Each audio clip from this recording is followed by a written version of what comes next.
Bom, estão me ouvindo bem? Todo mundo? Pessoal, fique à vontade para fazer perguntas, comentários. Inclusive o doutor André Ziprer também vai fazer comentários ao longo da nossa fala. É um tema que não se esgota, não tenho pretensão de esgotar esse tema aqui. Também não tenho a pretensão de ser um sabe-tudo, então a gente vai trocar muita informação. Eu queria agradecer primeiro ao Dr. Cássio Colombo, desembargador Cássio Colombo, pelo convite. Queria agradecer ao OAB e queria agradecer a vocês por estarem aqui nessa manhã também, porque é manhã de sexta-feira, né? Então, eu sei que todo mundo sempre tem muita coisa a fazer. E que a voz de vocês seja ouvida, como vocês vão ouvir agora, e com a atenção que vocês vão ter aqui comigo, e eu agradeço muito estar com vocês. Bom, gente, primeira coisa que eu gostaria de começar aqui, vou começar puxando a corda, deixando um pouco mais difícil o tema, para depois a gente dar uma aliviada e entrar no letramento digital. Primeira coisa, a gente tem que começar a separar o que é mito e o que é verdade. Tá? Por que eu digo isso? Porque cada vez vai ser mais difícil a gente acompanhar e a gente não pode pegar e daí querer fechar os olhos. Tá? Se alguém vier aqui para vocês e falar que em 5 anos vai acontecer isso, aquilo, vai ser um mundo novo, uma bobagem, porque quando você começa a pensar dessa forma, você não consegue tomar decisão no presente. Então, se vocês começarem a precisar pensar em tendências, que pensem em tendências anuais do que está acontecendo naquele ano, que vai ser muito mais fácil para tomar a decisão, seja para o direito, seja para a vida pessoal de vocês. Existe um autor muito importante que faz relatórios anuais, os relatórios eles chamam-se não óbvios, é o Rohit Bhargava, já esteve 2 vezes no Brasil, e que eu considero um cara bacana da gente acompanhar, para a gente entender para onde que o mundo está indo de verdade. Porque senão a gente começa essas definições mais longas, de 5, 10 anos, ou de 20 anos. A advocacia vai acabar em 20 anos, não vai ter mais juízes, né, vão ser máquinas. A gente não consegue chegar nisso com facilidade. E aí a gente peca porque temas como carros autônomos, que é algo que está sendo hoje legislado, já tem lei na Alemanha, no Código de Trânsito alemão, a gente acaba perdendo essa sintonia com a tecnologia do hoje, a reflexão do hoje, inteligência artificial, que nós temos que fazer e bem fazer como operadores do direito.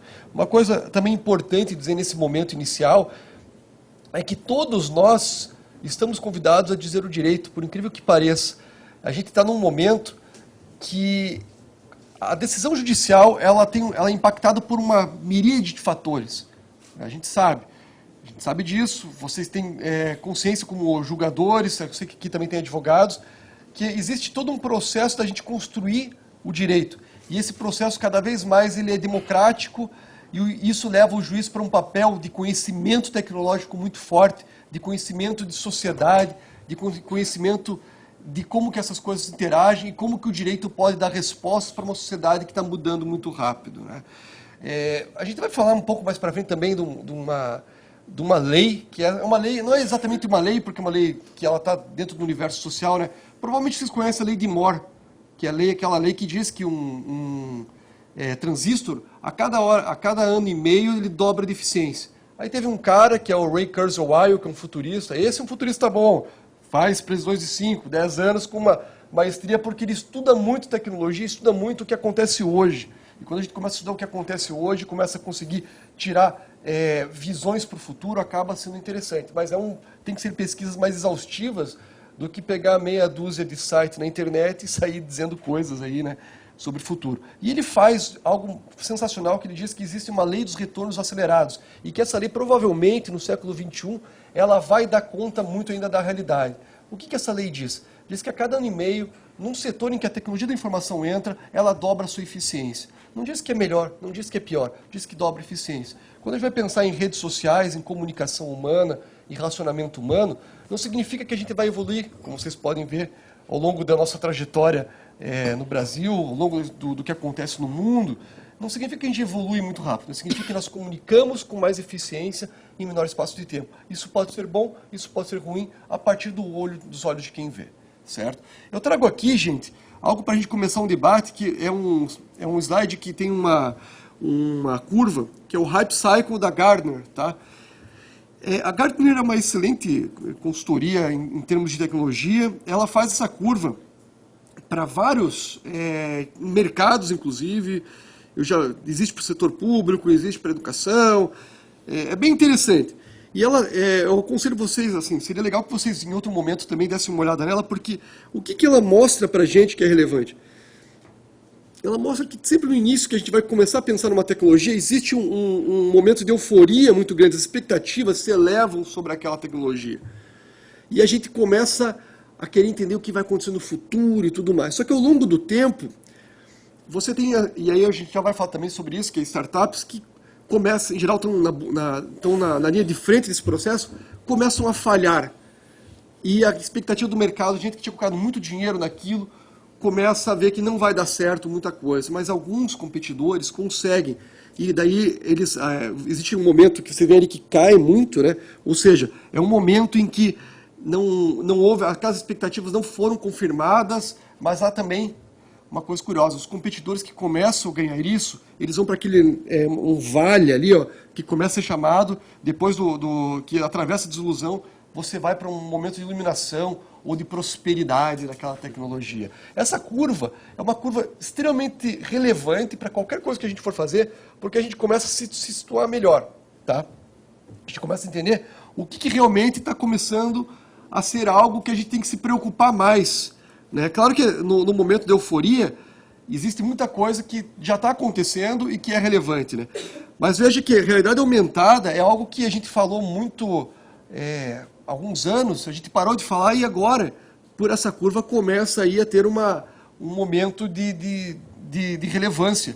Relevância comercial, inclusive, né? Você começa a ter filmes em realidade aumentada, gente aqui no Paraná indo produzir vídeo tanto para o Vale do Silício quanto para Curitiba. Você tem câmeras que qualquer um de nós pode usar a preços acessíveis. Na verdade, você tem que ter 2 câmeras hoje em dia, porque a bateria delas é muito fraca ainda. Mas você começa a ter aí, inclusive, cursos em Curitiba de realidade aumentada, de como se pegar e trabalhar vídeos dessa forma, né? Então, essa curva eu trouxe mais para a gente começar a entender que o mundo da tecnologia é um mundo que a gente não tem que ter medo e a gente pode situar cada tecnologia, certo? Pena que ainda a gente poderia aí arriscar em algum momento, brincar de fazer uma curva dessas para as tecnologias no direito. Acho que seria extremamente interessante. Viu? Dá para voltar no... Opa, vamos lá. Aqui, a primeira sugestão que eu queria dar é um livro indispensável para entender o que está acontecendo e o que possivelmente se crê hoje em dia que vai acontecer. Talvez um dos autores mais importantes hoje é o Yuval Harari. Que está citado ali, principalmente o último livro dele, é um livro um pouco mais comercial, ele lançou o Homo Sapiens e o Homo Deus antes. É um autor israelense, muito jovem, e o último livro dele, que é um resumão, chama 21 lições para o século XXI. Quem não leu, o faça. Talvez seja até mais importante para o pensador do direito do que qualquer livro de direito hoje em dia. É um livro muito importante. Nos grande maioria hoje dos congressos que tratam de direito e tecnologia, né, Deda? O Harari talvez seja a pessoa que seja mais citada. Então, esse livro dele, 21 lições para o século XXI, é um livro muito importante e eu recomendo a todos. A leitura é uma leitura muito agradável. A tradução para o português foi muito feliz. Então, uma primeira sugestão ali está uma... Se não me engano, esse quote aí é do 21 lições, né? Não. Esse é do Homo Deus. Homo Deus. Eu acho que é do 21 mesmo. Vai lendo, vai esquecendo onde vem, né? Mas e, na verdade, ali ele fala uma coisa... Eu até nem coloquei aqui, infelizmente... Mas, normalmente, quando eu dou a palestra, tem uma capa da Pequenas Empresas, Grande Negócio, de 89, que diz assim, videolocadoras, o grande negócio do futuro. Então, quando a gente vai falar assim, direito do futuro, como é que a gente invariavelmente vai estar errado. Então, as pessoas não entendem nem o presente, quanto mais querem entender o futuro. Então, existe até quando se fala assim, o direito do futuro, existe até uma certa presunção. Até porque se você dobra de eficiência a cada ano e meio, é exponencial a curva, né? Vai ser muito difícil você pegar e prever alguma coisa com assertividade, né? O Harari é importante nesse livro das 21 lições para o século XXI, E ele fala uma coisa que eu acho que, se alguma lição é muita pretensão, mas alguma mensagem que a gente pode trazer para vocês aqui hoje trazer um pouco de clareza como que vocês vão poder operar, né? E porque ele diz, né, que num mundo em que você tem muito ruído, clareza é poder, né? E ter clareza talvez seja assim a grande dádiva para qualquer julgador, para qualquer advogado, para qualquer operador do direito, na verdade, né? Agora sim, eu queria vir mais para o chão, tá? A gente começou com uma visão assim de tecnologias, vindo mais para o chão, né? Isso aqui é uma regra, gente. Hoje em dia as inovações mais radicais vêm com as startups, por quê? Porque você erra barato, rápido, aprende rápido, você tem um custo ainda muito, em geral, são pessoas que tendem a poder ter um custo pequeno e você consegue, nesse aprendizado, às vezes, desbancar mercados porque os seus valores de empresa, os seus valores ainda não estão contaminados por um mercado muito grande. E mesmo empresas maiores, o que acontece quando a gente vai falar de disrupção, né? Disrupção é uma palavra da moda, né? Mas pouca gente leu o livro que deu a origem a isso, que é o Dilema da Inovação, do Clayton Christensen, tá? Depois eu posso passar a lista de livros para vocês, não precisa se preocupar em anotar. Mas o grande lance é que um competidor pequeno, com uma startup, com valores diferentes, uma empresa tradicional, começa com um produto pior e ao longo do tempo ele começa a melhorar e tem um aprendizado que daí um competidor grande não consegue. No livro do Christensen ele trabalha isso em 3 mercados. Ele trabalha o mercado de hardware, um mercado de disquete, que já nem existe mais, e um mercado de tratores, para mostrar que isso não é só na área tecnológica, mas sim em outras áreas de produtos tangíveis, né? Vamos dizer assim, ou pelo menos que a gente poderia intuitivamente achar que são de menor nível tecnológico, também funciona. Ele mostra que mesmo a IBM, que conseguiu passar aí mais de século, né? Já tem uma empresa que tem mais de 100 anos, apesar de todas as disrupções que teve em seus mercados, ela conseguiu ainda se manter, mas mesmo assim, quando eles criaram um laptop na mesma época em que outros competidores menores, mas eles nunca encorajavam os seus vendedores a entregar isso. Por quê? Porque na estrutura de custos e de faturamento e de lucratividade não era algo lucrativo. Então, esse é o grande problema que a inovação traz, né? E aí as inovações mais radicais vêm com as startups, né? Só que agora uma coisa que vai ser útil para a gente aqui. O que é uma startup, né? A gente fala muito em startup, o Google é uma startup, uma empresa monstruosa daquele tamanho, é uma startup. Aí tem esse cara aqui. As startups, esse cara é o Steve Blank, ele é um grande empreendedor do Vale do Silício e um grande professor. Ele tem um livro extremamente importante para... Eu diria hoje que esse livro dele, que é Startup, Manual do Empreendedor, ele é importante para qualquer profissional, porque inclusive para gerir carreira, tá? Tem o cara que criou o LinkedIn, a gente vai falar sobre o LinkedIn um pouco aqui também. Ele tem um outro livro também, que é o Startup of You, ou seja, em português que eu começo por você, mas eu quis fazer a piadinha do Startup of You, né? Startup de você, que também eu acho relevante para quem quer ingressar nesse mundo do mundo digital. Mas o que é bacana do Blank, assim, porque ele vem depois daquele quebra que teve de 2002 da Nasdaq, tá? Ou seja, as .coms do início de carreira, a maior parte delas quebrou. A exceção do Google, que desde 98, 97, começou ali assim, bem pequeno, mas elas quebraram porque elas não tinham método. E esse cara cria um método muito importante para começar a pensar negócio. Tá? E essa definição dele já começa a desbancar a ideia que o Google hoje é uma startup. Porque vamos lá, vamos pegar passo a passo. Uma organização temporária, ou seja, ainda às vezes nem empresa constituída, uma empresa muito pequena, né? Busca de um modelo de negócio, ainda não tem modelo de negócio firme. Tá? Não deu para dizer, pô, esse é o meu nicho de mercado, esse é o meu cliente, esse modelo de negócio, essa minha estrutura de custo vai funcionar, esse meu modelo de receita funciona. Está buscando isso ainda.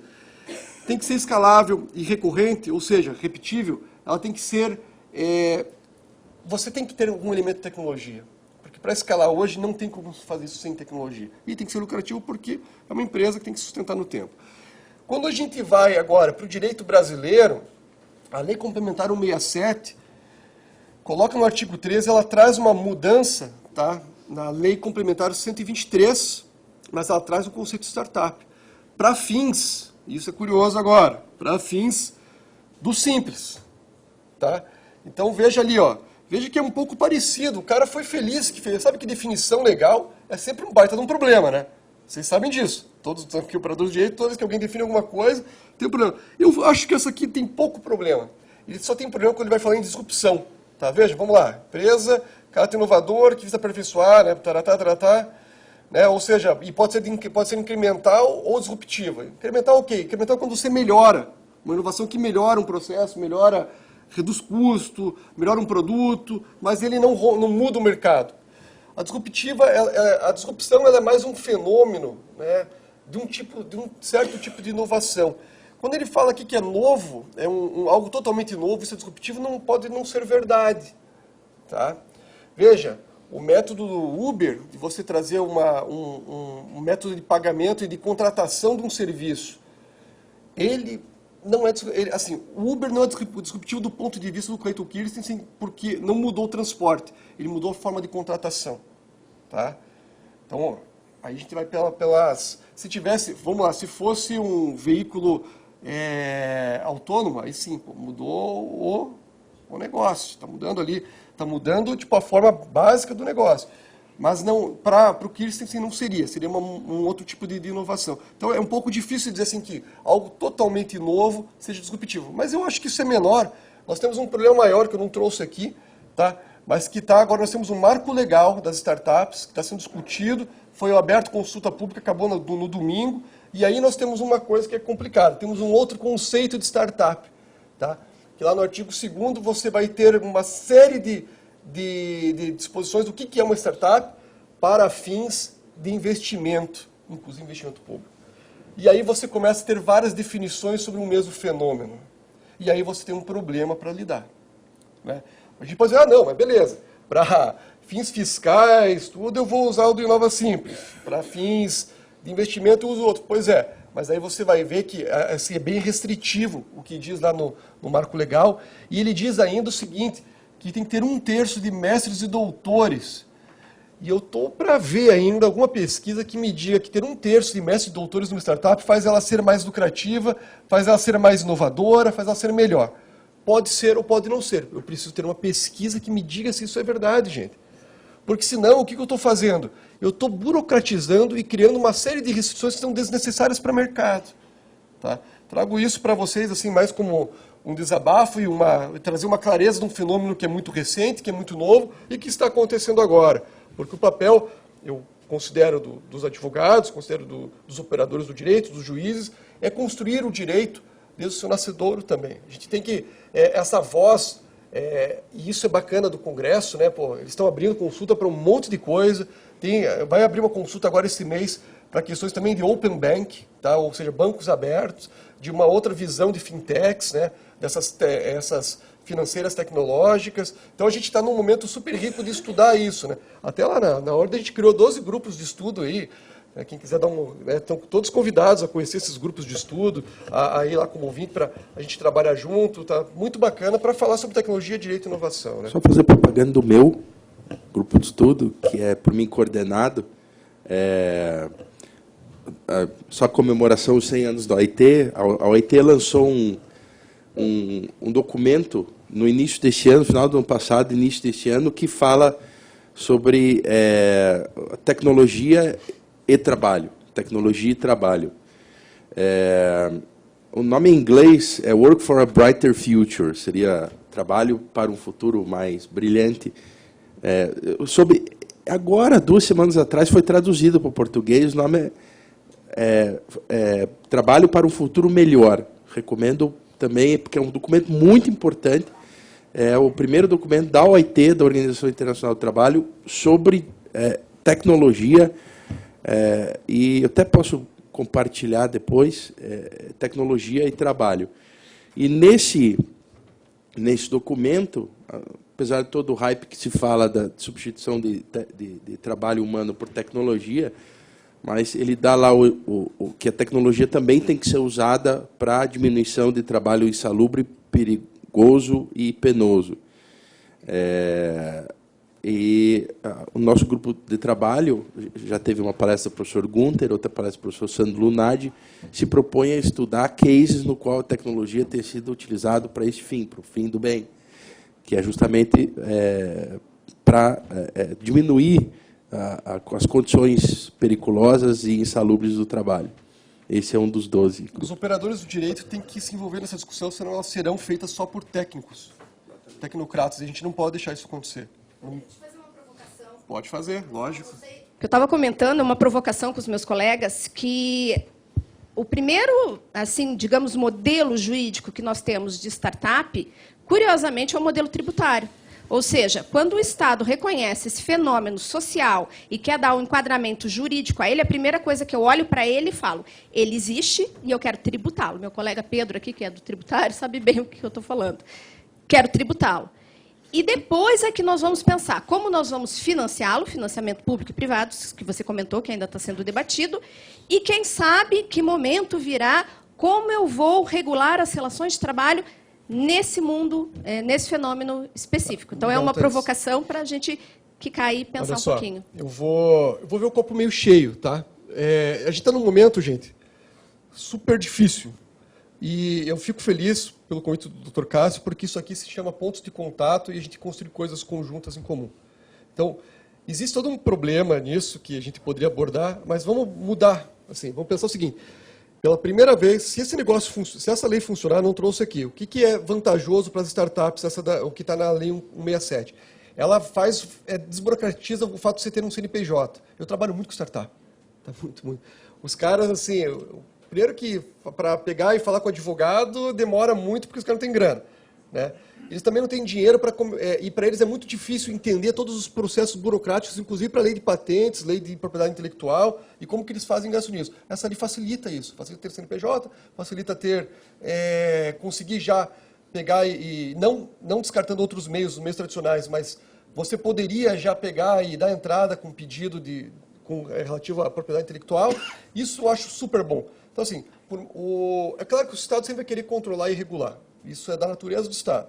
E cada vez mais, veja, essa questão, a gente vai conversar um pouquinho daqui a pouco sobre segurança, né?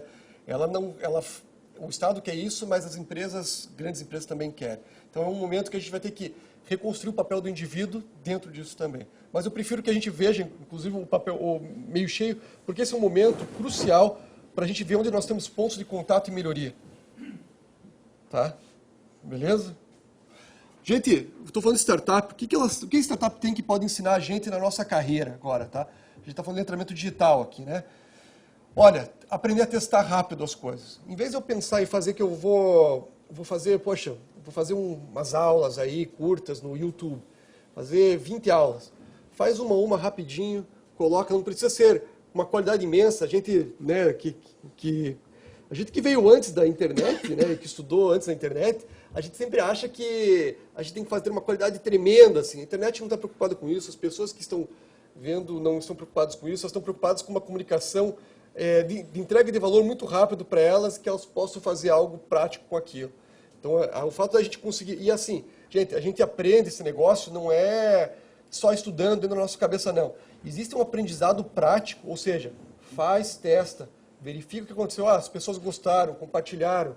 Hoje, vai pegar Facebook, você tem um dashboard, vem lá um painel dizendo que horário que as pessoas foram ver a tua publicação, quantas pessoas curtiram por isso, quantas compartilharam. Você consegue ter uma informação muito grande no meio digital. Então, começar a fazer testes pequenos, né? E lembrar uma coisa importante, gente, tá? O que nós queremos pôr em comum?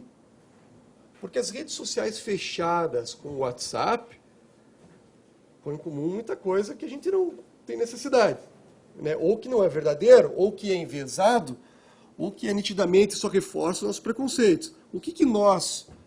E é muito bacana que o Fábio venha hoje à tarde falar sobre esse projeto que agora está sendo gestado, né? O que nós queremos pôr em comum e o que nós, conforme nossa função, devemos pôr em comum também.